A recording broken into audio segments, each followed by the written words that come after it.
Andrew Little. Thank you, Mr. Chairman. I wanted to pick up a point that David Seymour had started to make and then abandoned it in favour of some more substantial comments when he took his call recently, and that is his claim that this provision is not retrospective, but also in the context of the earlier comments I made, which is about the constitutional significance of what we're doing, and I don't think that can be understated. And this House should never be called upon, except in the most extreme and rare circumstances, to pass through urgency legislation that cuts across the rights of citizens. And it is not about saying we should never have legislation that denies the ability to compulsorily acquire land or exercise some other sort of coercive or intrusive power, but no power like that should ever be legislated without proper, full scrutiny over the proper length of time that we would expect legislation carrying such powers to be properly debated.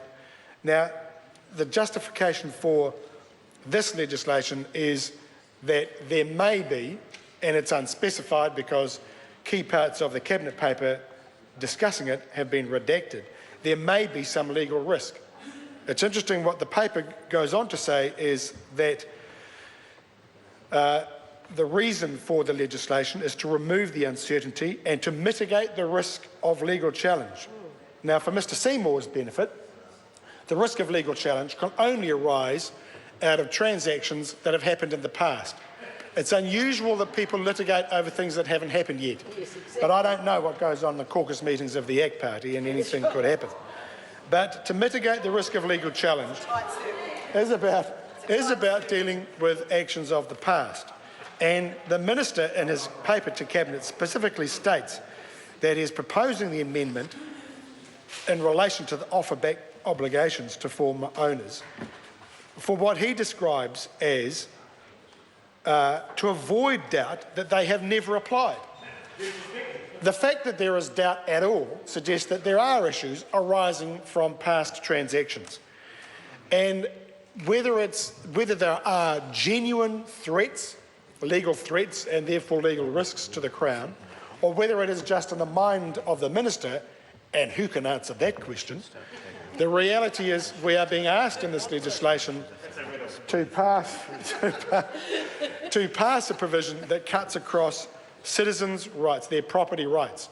And the most disappointing thing about some of the contributions to this debate, in fact all of them really, from Mr Seymour and the ACT Party, is that when I look at the founders of that party, because let's face it, the driving forces came out of the Labor Party, because we in the Labor Party have been incubators of political talent for some years now. And some of them went off to establish the ACT Party.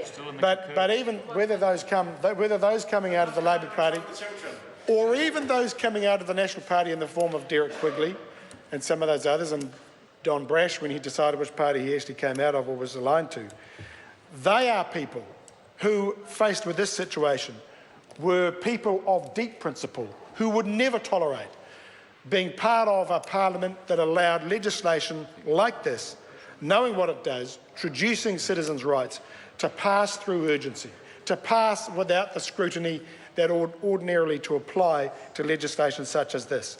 And for Mr Seymour's sake, this is legislation that does have a retrospective effect. There will be people who will have rights and interests in land that has been compulsorily acquired under the Public Works Act that may be the subject, or will likely be the subject, of offer-back provisions.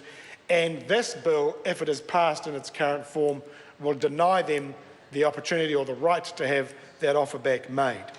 And so, Mr Chairman, we simply should not allow this provision to pass in this form. And I simply say to the Minister and the Chair, in fact, I asked the Minister and the Chair, what exactly is the precise need for the urgency on this basis?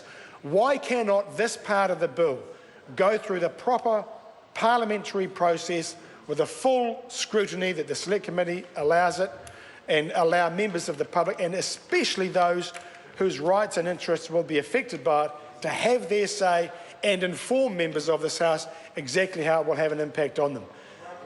The members of this House deserve nothing less, but most importantly, the citizens affected deserve nothing less.